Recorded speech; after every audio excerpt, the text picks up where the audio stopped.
আপনি ভুল করতেছেন। আপনি যে দলের জন্য আপনি নিজের জীবন দিতে চাইতেছেন, আজকে আপনার পিছন মারা যান, আপনার বইয়ের দায়িত্ব খেলবে, আপনার সন্তানের দায়িত্ব খেলবে। আপনি ভাবছিলেন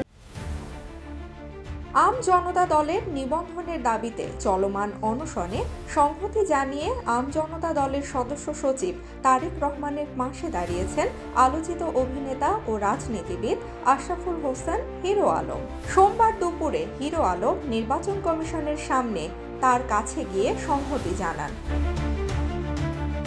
রাজধানী নির্বাচন কমিশনের সামনে তারেক রহমানের নেতৃত্বে টানা অনশন কর্মসূচি চলছে।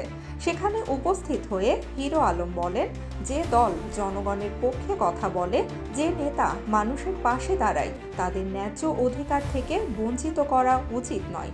দলকে নিবন্ধন দেওয়া শুধু রাজনৈতিক অধিকারই নয়, গণতন্ত্রের সত্যিকারের ভিত্তি।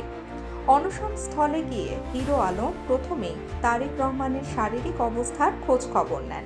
জীবন অবাক না করলে কে করবে? 28% মিল্ক ফ্যাটের অবাক করার সাথে ফ্রেশ মিল্ক পাউডার। জীবন অবাক করুক প্রতিদিন।